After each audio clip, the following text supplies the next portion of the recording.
We have a choice. Yeah, it's kind of. Yeah, the city wants. Want me to do something back? Remember, somebody will post it on Facebook for everyone to see, and then they're going to take comments. I haven't been called out on Facebook before. Love those comments on Facebook. I hate that. Love when they post. I gotta get a DVD with you too. Love when they post this thing on Facebook.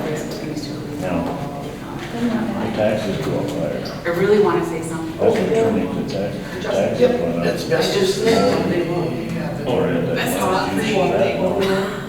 The comments I make, people ask for like recycle stuff. My office, the county's compost recycling facility is wrong. I'll give that information to somebody that would like your I don't know why. That's it. That's the office, the city page. I read them. I read it too, and I just, I sometimes. chuckle. I want to say things really bad sometimes. and I just- Well, it's the only one that the county operates. The city, well, Montrose has one, Buffalo has one, Waverly, we're the only one that does recycling, Businesses, you know, so you take up a storage mirror and stuff like that, apartment. except furniture, mattresses. That's more what we try. You ready there? Yep.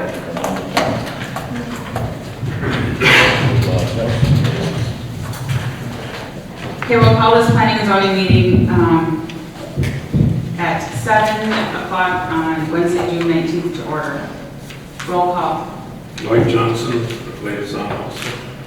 Barry Remmer. Tracy Bruno. Sylvia Henry. Justin Emery. Jeff Belter. Miles Campbell. Okay. And Madam Chair, just so you know, Mr. Scanlon did come in today, he is not going to be here tonight. Okay. So we'll stand for pledge of allegiance. Allegiance to the flag of the United States of America and to the republic for which it stands, one nation under God, indivisible, liberty and justice for all. I will entertain a motion for approval of the agenda. I make a motion to approve the agenda as written. I'll second that. All those in favor say aye. Aye. Opposed, same sign. Motion carries. Entertain a motion for approval of minutes from the May 8th, 2019 planning and zoning meeting. I'll make a motion to approve the minutes for May 8, 2019 as presented. And I'll second it. All those in favor say aye. Aye. Opposed, same sign. Motion carries. We do have a public hearing listed on here. Do we have anyone here in regards to the public hearing? I think what you're going to want to do is make a motion to open it, have somebody make a motion to open it. Second that. Yeah, we gotta close the regular one and open it. Okay. So at this time, we'll take a motion to close the planning and zoning meeting and open the public hearing. I make a motion to close the planning and zoning and open the public hearing. All those in favor say aye. Opposed, same sign. I'll second that. Motion I use that carries. too. So we are now open to public hearing at 7:03. Is there any public comment? I just have some technical questions as to on the chapter 1031. You're going to have to come and stand up here and talk in the microphone, and then we need your name and address, please. Hey, I was just trying to review the ordinance on this chapter 1031, and I don't find a section 1031-4 or whatever.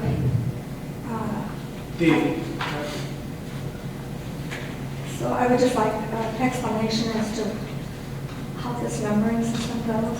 Sure. So 1031 is the chapter itself, and 1031.4 is, I believe, I don't have it right in front of me, but that was the laying out of the different types, so personal solar, community solar, and solar energy systems. Yes, but Beneath- where is it in the document? I can't find it in the I document. believe it was included with the previous I minutes. think in the ordinance itself, I think that's where she's getting, is in the ordinance Oh. itself, It is an addendum that was added after the latest rendition of the ordinance as a whole was published in 2015. 15. 2015, under 1606.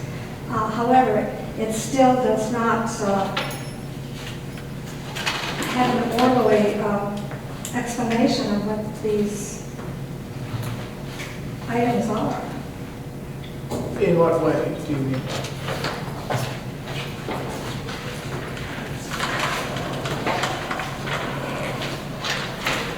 All right, this is the alternative energy system, section 1031. The purpose and intent, and it goes on for further. Then section 1031-2, severability. Now this is from the existing ordinance 215-2156. And then it goes on to 1031-3, applicability. Sure, and so not to go too soon, this is a pretty standard formatting to what you'll find with a lot of our other existing chapters of the adopted ordinance, where there's the purpose and intent. Severability in this case, a lot of times it's for if a single aspect of the ordinance is deemed for whatever reason to I not be understand applicable. all of that. But the next section is 1032-4, types of SESs. And it's 1032-4. Is it supposed to be 1031? Yeah, I would imagine that was a typo back in 2015 or whatever this was adopted. So that is the crux of the problem here, that this is supposed 1032. 1032.4 should be. 1031. Yes, Okay, well, that explains a lot because okay. I'm trying to follow your numbering system. And then I go into the newer chapter 1031. And what you have listed here for the new ordinance amendment is chapter 1031I, screening. I can't find that. That's under 1031 So items 2 and 3, so items I and J would both be added to the existing ordinance language. Item I is specifically, you'll see right above it, 1031.4, which is referring to solar farms specifically within that alternative energy systems. -H being the condition for a solar farm. But it's not in that's in 1032 or 1035. In this case, I think that was the one typo they're throwing them off was just that one typo. This entire chapter would be anything relating to solar would be And we're trying to 1031. follow this. Are these corrections not made? Are we just supposed to assume that? Sure, we can add as a condition of whatever we're doing tonight, we can amend that specific point of the ordinance to be corrected to 1031 from 1032. Also is correct. Correct in that 1031 is the chapter outlining solar ordinance language. 1032 is a separately. Well, I figured it out now, but it's Okay. taken me quite a long time to do this. And not only that, we have a very difficult comprehensive plan to read. It's by chapter, it's numbered by chapter. It's very difficult to go in and find what you're looking for because of the way it's numbered. And that was presented to the planner at the time that was being developed. Because this comprehensive plan, we had a session on this, a resident session, what they call it, a visioning session, and that was in 2017. That was long past the solar Sure. ordinance that was developed, And this is for the comprehensive plan? the comprehensive plan. Okay. And the comprehensive plan just seems to leapfrog from one subject to the next as is necessary. Because I know our visioning session that we had at the resident level, it had all kinds of goals and scenarios Sure.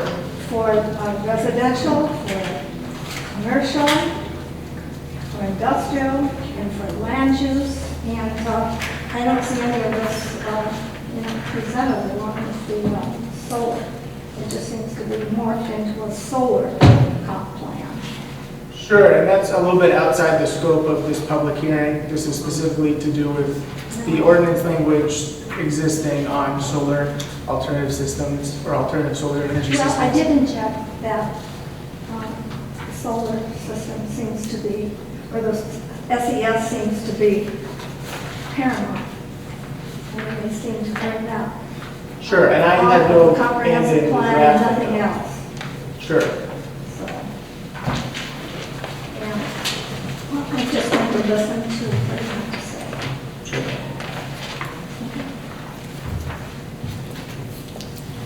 Any further comments for the public hearing?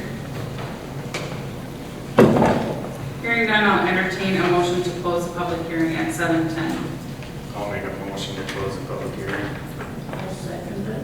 All those in favor say aye. Aye. Opposed, same sign. I'll entertain a motion to reopen the planning and zoning meeting at 7:11. I'll make a motion to reopen the planning commission. I'll second it. All those in favor say aye. Aye. Opposed, same sign.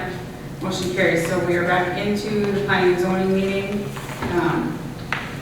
Miles, do you have any comments? Anybody have any comments in regards to the amendment to chapter 1031 of the City of Montrose zoning code?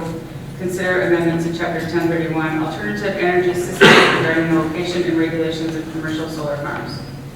Sure, and I'll just say before we kind of get into it, so what we discussed at our last planning commission meeting in Kansala was the need for a setback, or not setback, sorry, a screening requirement for commercial solar farms, and a discussion of this locating of those solar farms in a consistent manner with the city's logical growth plan. So just to run through by item, this first one here, there was previously a line here in the setback requirement that called for solar farms shall be screened from adjacent residential uses in accordance with the city's existing screening language. That has been removed from this item specifically, but it's getting its own item basically is what we're doing. It did make a lot of sense to have the screening requirement be tucked into the setback requirements.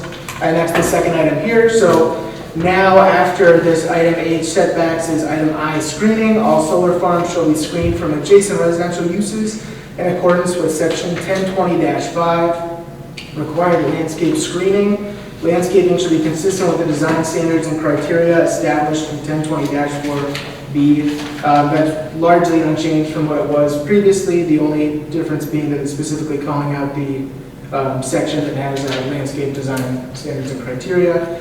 And then as a second item here, since there was a lot of discussion about having a screening requirement from public right-of-ways, we've added the language that solar farms which abut a public roadway must provide screening from the right-of-way through a combination of fencing, landscaping, or earthen berms. These should provide screening to a minimum height of 8 feet. The grade for determining this height will be based upon the grade elevation of the solar farm that is being screened. Design criteria for this screening shall be based upon the provisions of Chapter 1020. Again, just not to repeat myself, the fencing, screening, landscaping chapter of the City of Montrose zoning ordinance. Moving on from, or I guess we could stop there. Does anyone have any concerns, changes, etc. for the screening requirement? So based on our comments, the numbering of this, what is going to be the actual section number? This would be section 1031.4.4-I. Okay. So with this being, I'll run through here, so 1031 being the chapter, 4 being the alternative energy systems as a whole, 4 being solar farms in a commercial sense, and then I being the requirement and the condition of applying to the solar farm. Okay, so right now, I is site plans required under that section. Do you have a copy I can borrow over there? Well, it's what you submitted with the staff report last time? Sure. Yeah, so, Oh, yeah, sure. yep, and so this is 4, which is the solar farms, and then we already have an I and a J. And so I do believe it was meant to be under 5.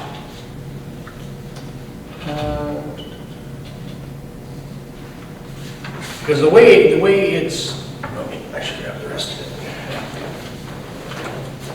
Yeah, that's okay.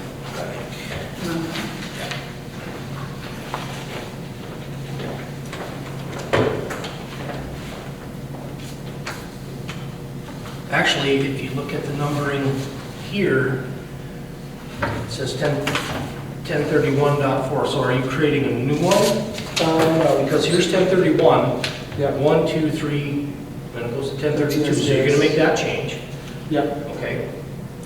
And then 1,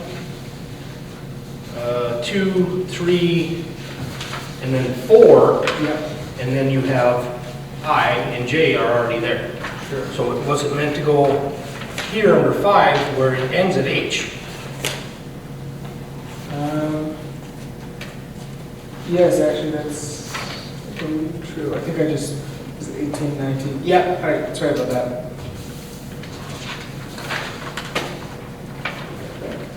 So that would put it to, and I'll make the change for everyone. Or should this go to council? Just speak up right after. I'm going to speak to you. So it would be 1031.4, or 1031.45, and then I forget what exactly, is it H? It will be I and J. Yeah. Because H is where 5 ends. Sure.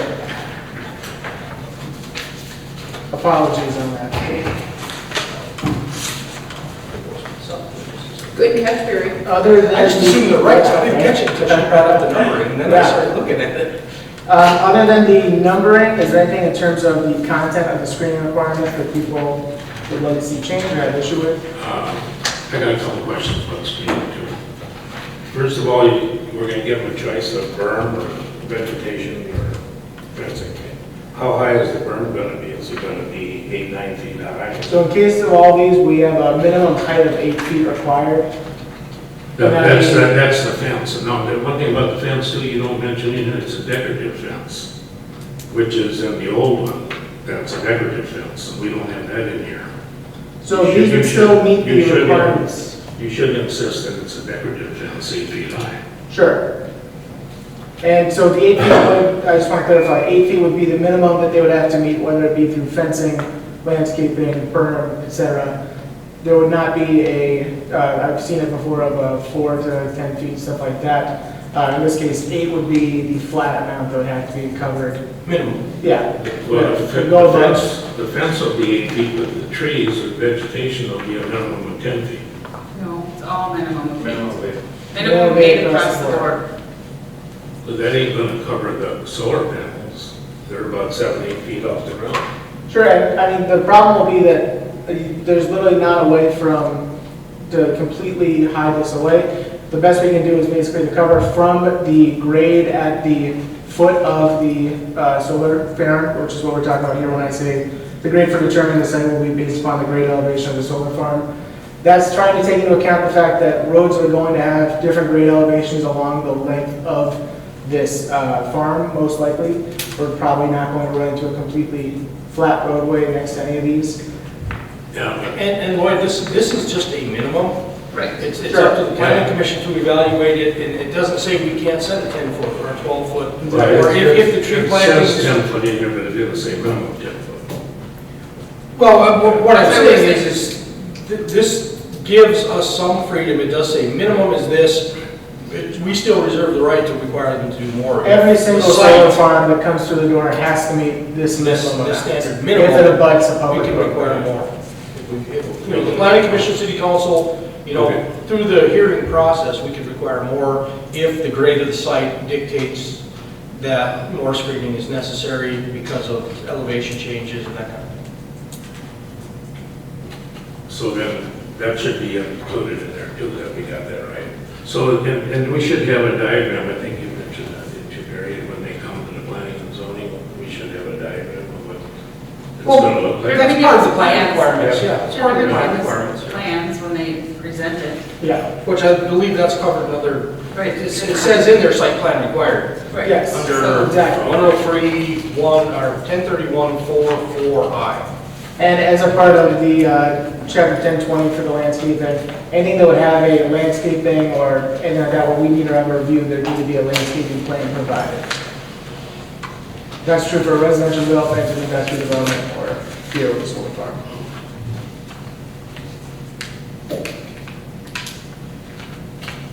Hearing no other discussion, I just want to move on to this next point here. Item J, so 1031.4.5J, for proposed solar farms which fall within the area of the interim build scenario identified in the city's comprehensive plan. Additional review by city staff will be required to determine consistency with the plan and potential growth impact. This review is subject to the following conditions. A, that the site should not immediately abut an existing residential development which utilizes urban utilities. And B, the site should not impede future logical extension of urban utilities or public right-of-way as determined by the Public Works Director or City Engineer. Again here, we have no problem with solar farms being located in the city as long as there's not an impact to the growth of the city where we're not coming up against it in 10 years. What this is seeking to do is that there's a lot of land in the city that is not going to be developed in 10 years or 30 years, and try to direct these types of projects to that land that otherwise wouldn't see activity. And the wording here does say should not. It does not say shall not Yeah. or must not. Yeah, and this is... And so it's not impossible that we could see Yeah, a proposal for a development that abuts a exactly. residential. And in that kind of case, that would be where we may want to look into some of these extra conditions that we're talking about, or a condition for decommissioning, stuff like that, in cases of area around it becoming fully developed. But this basically is trying to, without being so heavy-handed as to say you can't do it within half a mile of the downtown center, it's giving us a bit of leeway in our review to say, does this work for long-term goals and plan of the city? Yeah, because you said the city planning that we've had, you know, so you're gonna go by that. So where that solar farm is now, it should have been all industrial. That's what it was proposed for. We spent about $30,000 or $40,000 for a comp plan Sure, to so, lay that out. But yet, here comes somebody that the residents don't get any revenue from at all. This wording wouldn't have stopped that. No, this wouldn't have made a difference on that, like, that's not gonna make a difference on that solar farm that's currently existing over there. Even if it wasn't in place at the Right, time. it's still, I mean, this wording doesn't stop that. Well, we from need happening. to prevent it from happening again. Well, if and when it comes up, Because, this you know, will, the taxpayers pay $260,000. They have an AUR study, and they expect to get their money back. Now, I think Wendy made a comment the other day that the solar farm don't have to pay them. okay, what? The AUR is $500 an acre.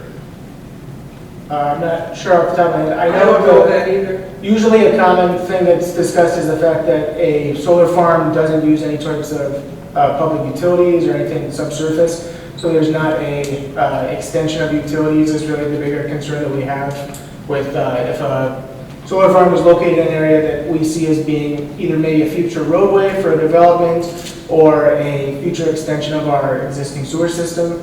That raises some red flags if we think that that area will be developed within the interim lease period of the solar farm. I'm not 100% sure on the fact if they pay an AUAR fee or not. I would imagine, yeah, we can look into it. But I'd say the larger concern, I mean, the AUAR to be all a major concern, the bigger problem and the bigger cost to the city that could arise from a solar farm would be the delay in extension of services or the delay in creation of public rights of way, et cetera, which is sort of what this language is trying to avoid in cases of, as we mentioned, the existing solar farm that's on city property, there hasn't come to the point where residential development has reached that far out yet, and there hasn't been a need to extend utilities over that land. At this time, that kind of would be where we're looking at for review. Yeah, but this one now, we're tied up for 50 years. I don't It's not think it's 50 50 Yeah, years. it's 25 with an extension of 25, that's 50 years. No, I think it's a 25 with an extension of 5. I think Yeah. it's 30. I think it goes up to 30. I think it's a 30 year, it's not a 50. It's a 25 with an extension of It's a 5. 50. Well, and right now, we're not talking Yeah, it about the doesn't existing matter. one, we're talking about the language that we're Right. looking at putting. Again, in. the language we're doing We now want would to not make sure impact that that. don't happen with the new stuff. Sure. Well, and, right, and that's why we're putting this language in place is to prevent that from happening. So does anybody have any more questions for Miles in regards to this ordinance? The same note on the numbering should be there too. Yep, I've already marked that out. 4, Yeah, 5. and I'll make a note on the 1032 to just include, while we're going through and amending the ordinance with this, we'll make that amendment as well. Hearing no further discussion or questions, I will entertain a motion to send this new ordinance to City Council for approval. I'll make a motion to recommend approval and send the proposed ordinance amendment to the city council as presented with the noted reference number changes. I'll second it. All those in favor say aye. Aye. Opposed, same sign.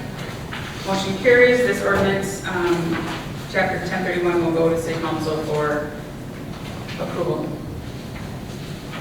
Moving on, any old business? Okay. No, let's New go- business, discussion on necessary signed ordinance amendments. Miles. Sure.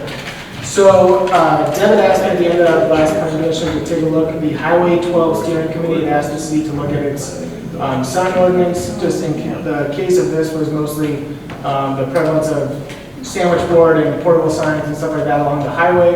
There's a push to do some beautification, stuff like that, so it was a chance to look at the sign ordinance. And that's something we'll probably discuss in a bit more depth today, but we're gonna have to, I have to talk to the city attorney a bit more about number 2 is when I looked at the sign ordinance, I noticed that a lot of it is what we call content-based code, so regulations surrounding the messaging or what is actually the content of the sign. It's pretty straightforward name for it.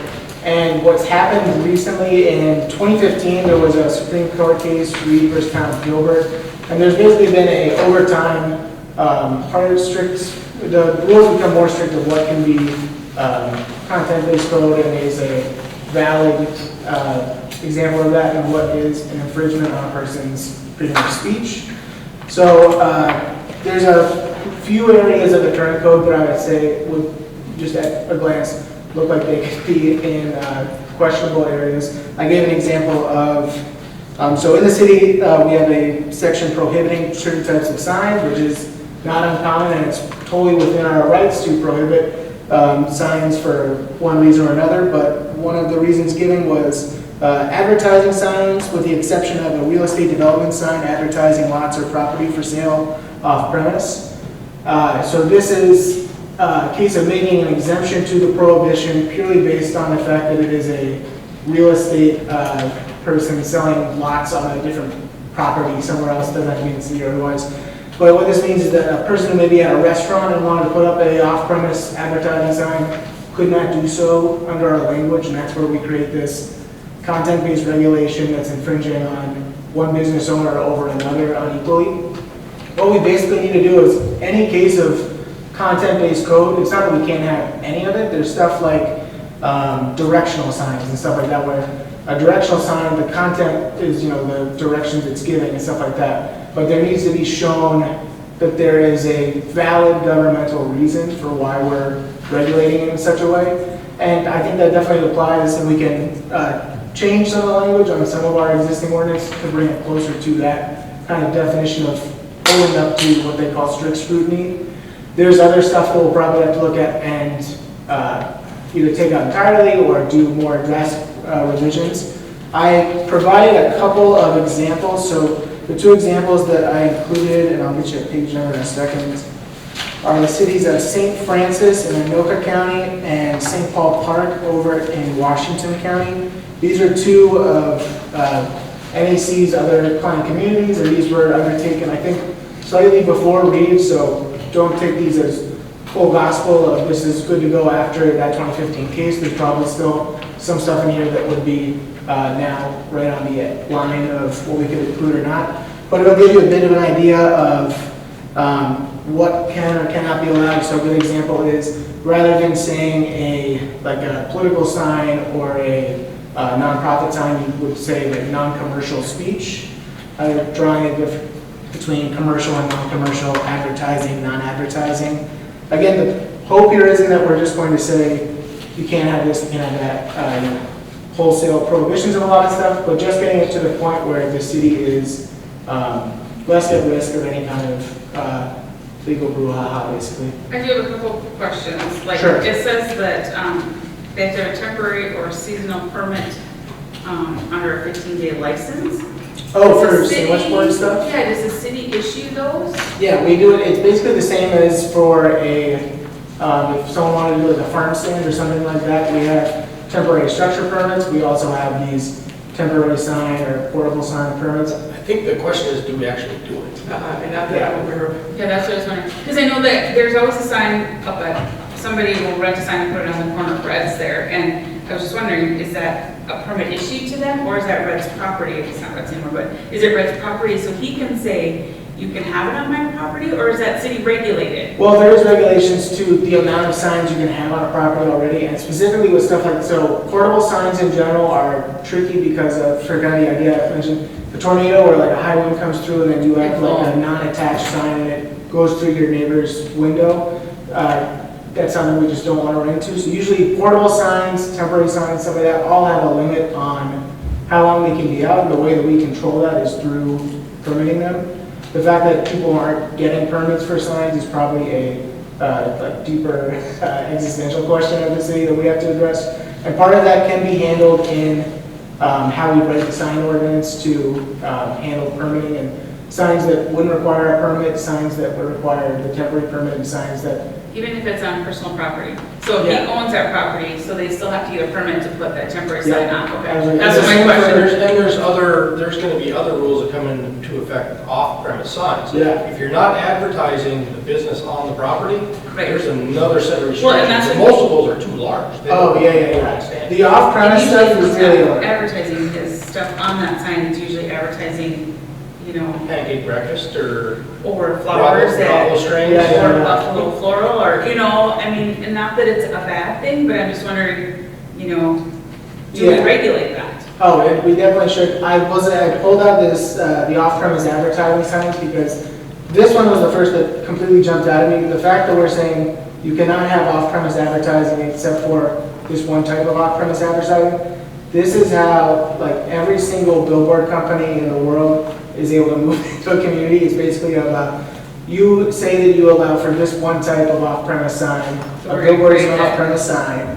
We will sue, you know, the city for infringement of our First Amendment rights to freedom of speech unless you let us put up our, you know, otherwise within code sign. So that's really. How about signs on semi-trailers? Semi-trailer, so that's usually portable signs and portable sign, usually, I think we actually have language in our code right now involving signs on like farm equipment, vehicles that are clearly not in the use of being farm equipment or vehicles or et cetera, but are parked for, and those usually would be the same kind of thing of we'd want them to come in, get a, you know, 30-day permit or whatever it is for a temporary or portable sign. So did they get one for the trailer that's parked there now, advertising? Oh, is that the, I think I just drove by Truck the rolls. truck roll. Yeah. Yeah, I would imagine, yeah, I haven't heard it from them, so. No, they get it from the city, no. Well, that's what I was asking, I was like, do we actually, what does it cost? Because it says that the city council approves the cost of the permit, and I'm like, And I'm sure if we looked at. because this other one the- says signs requiring license shall display in a conspicuous manner the license sticker or sticker number, and I'm like, Yeah, exactly. Well, who regulates that? when Miles and I talked about this earlier, and correct me if I'm saying it wrong, but he had a really good idea that when we look at this, what he wants to do is to make the restrictions such that they don't have to permit every sign, like a sandwich board sign. Yeah. But you have requirements, they can only have it, what did you say, 15 feet from the front door? Oh, so on the topic of sandwich boards, since that was kind of what Deb and the steering committee kind of initially talks about, right now we don't have any direct mention of how to handle sandwich boards that otherwise fall under these temporary or portable signs because they're not permanently fixed down to the ground or to your building. All of those then would have the way we do them by the book is that there's a 15-day length of that permit. You can only get 2 of them per year. It's, you know, it's supposed to be we're having a sale or there's, you know, a farm stand or something like that, and it's only a short-term thing. The sandwich board sign is 9 times out of 10 going to be out there year-round because it's a way for them to advertise. So the way that we want to or how I've seen it in cities that allow sandwich boards, the way that it's usually handled is that it's in terms of the timing, it's only allowed to be out during the active business operation hours of that business. So if there was, Casey's wanted to put out a sandwich board sign advertising, whatever it is, 2-for-1 pops or something like that, we wouldn't have any kind of an arbitrary, you can only have it out for 15 days. It would be, you have to take it down at the end of every business day and put it back out in the morning when you open up shop, basically. The other part of that would be, since the other part of sandwich board signs is you don't want them just hanging out in like the right-of-way or on sidewalks or anything like that. A lot of cities have, besides just the general 10-foot setback from right-of-way, they have a no further than 10 or 15 feet from the building's entrance. And that way, you're probably, with a sandwich board sign, you're supposed to be advertising to people walking around, people getting out of their car and going in. Limiting it to only that 10-foot area around the entrance, again, keeps it out of the side of the highway and stuff like that, what we're trying to avoid. To be truthful with you, Tracy, we have a lot of, not just a sign ordinance, we have other ordinances where people are required to come and get an administrative permit, but nobody in the past has Enforced it. enforced it. So we're trying to fix that, and actually, Miles has helped with a few forms, and Sean, our engineer, is too, because we didn't even have viable forms available for that. So we're trying to come up with forms as well, so that we could just keep that process accountable. Yeah. And we'll look at a Well, couple and it's of, hard though, because now you gotta, you start, you gotta have someone who's gonna enforce it too. That means, checking them and all that kind of thing too, and that's another whole can of worms of enforcement. absolutely. Our new administrative assistant starts July 1st, and that's some of the stuff that we're hiring her to do, so. Okay. I will say, the other thing that I want to check with the city attorney on is, right now in the sign ordinance, from whenever it was last amended probably, there is a inclusion of grandfather clauses for a lot of different types of signs, including some of these portable and temporary signs, which is itself kind of a tricky area of, if it's something that's only supposed to be a temporary or a portable sign, can it have long-term grandfathered status under the ordinance, that kind of stuff? Well, if it was in compliance at the time the ordinance was enacted, like the semi-trailer that's out there now, that would have no grandfathering clause at all. Exactly. Because when it was brought last week or whatever it was, it's not legally placed, so it has no grandfather. Is it, I guess haven't been out that way, is it blocking this site, being able to see or anything? No, Okay. but it's a sign that does require a permit. Yeah, exactly. That would be one where they are operating without a permit, so that right there is, code enforcement issue. For some of the ones that may have predated even the last round of ordinance, that's where it gets tricky. If someone has a non-fixed sign in their yard that's been there since 1993 or something like that, I decided to see attorney a bit about it. Then I've seen a lot of cases where, in that, if we have a general requirement that all signs be fixed, if not otherwise, a portable sign is by the requirements, that's kind of the way to get around some of this of having general standard safety requirements for them, where that then causes the maintenance of that existing grandfathered sign or non-compliant sign. That section in general, we'll take a bigger look at, because there's a lot of, right now I think it's split into non-compliant and pre-existing signs, which are two very different things in terms of how we want to enforce them.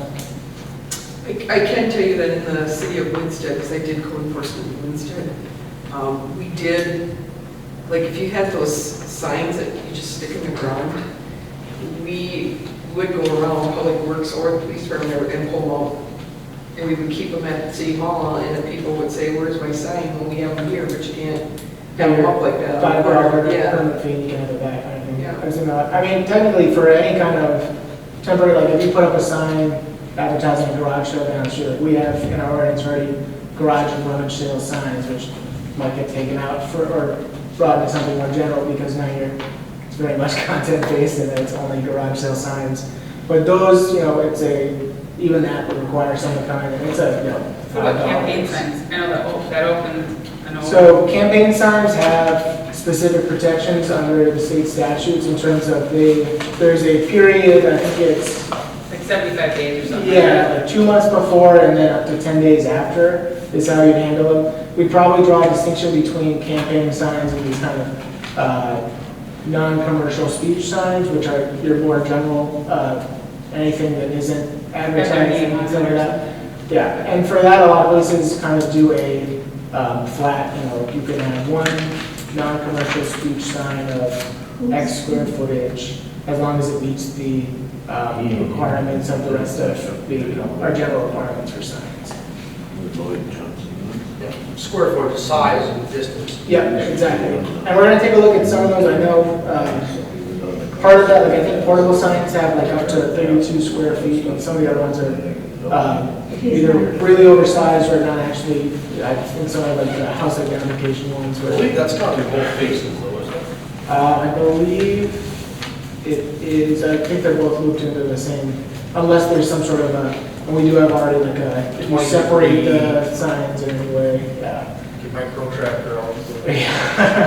But stuff like holiday signs is like the fact that, as the ordinance says, it doesn't say, it specifically lays out that it's a religious, national, state, or local holiday. Like it's not saying, holiday decorations and then nothing else, because that's where, if you are going to have content-based code, the basic idea is that it needs to be very narrowly defined, and to the point where it could not be construed as having any kind of implicit bias. So if you have something along a holiday or a non-commercial speech, and you show them in no ways that you're favoring one group or another, or favoring the local whatever summer festival over a religious holiday or something like that. That's where you're in a bit safer area, as opposed to just saying holiday decorations with no other language or anything like that. If that makes any sense.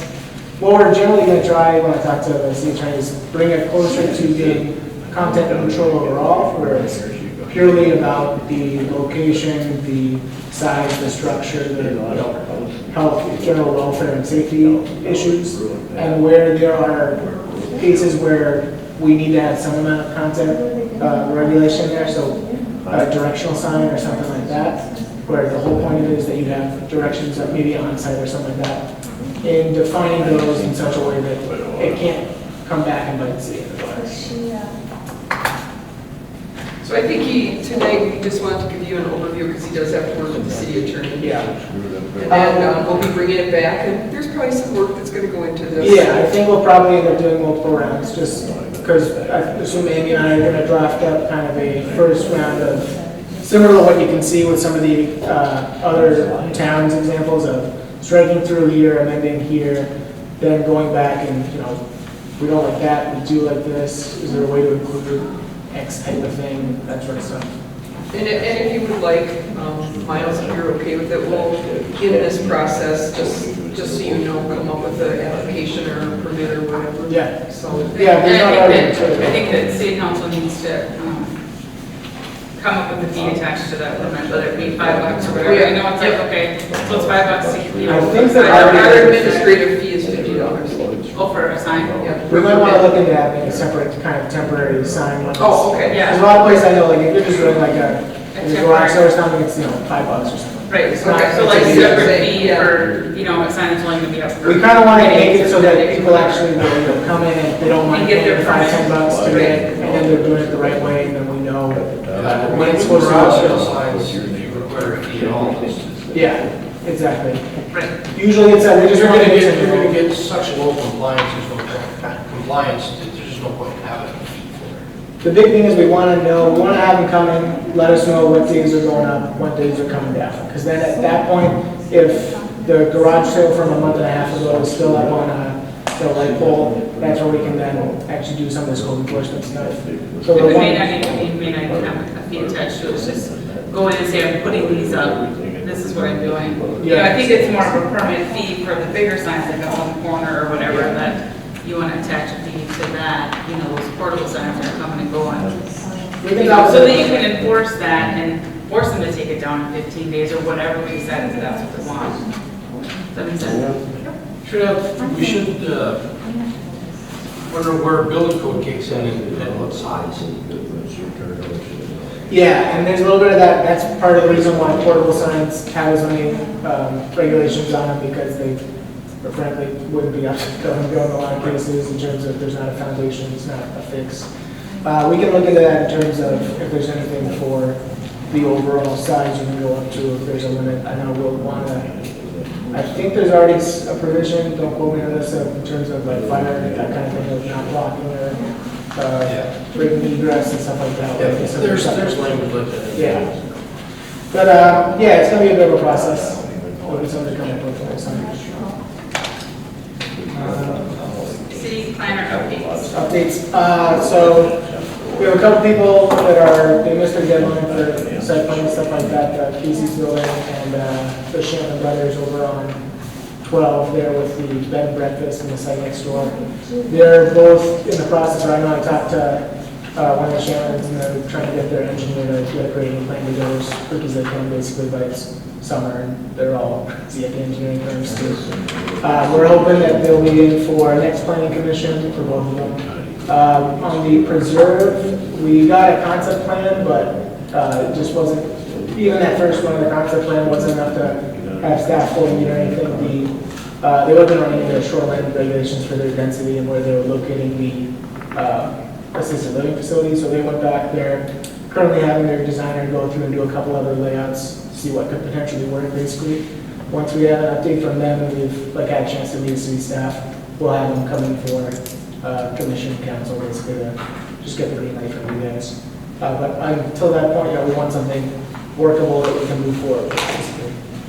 So the Casey's building is still a go then for the? Yeah, so I don't know, I need to check back in and see where they're at with their site plan, but they were otherwise excited to move forward. They are feeling good about what they need to do to get the site working for them. There's not a ton that I need to know. They're not really making any huge changes to the site, it just wants to be rezoned to allow for the outdoor sales stuff that we'll talk about. But there's not any kind of new paving, new grading, new entrance or access or anything like that.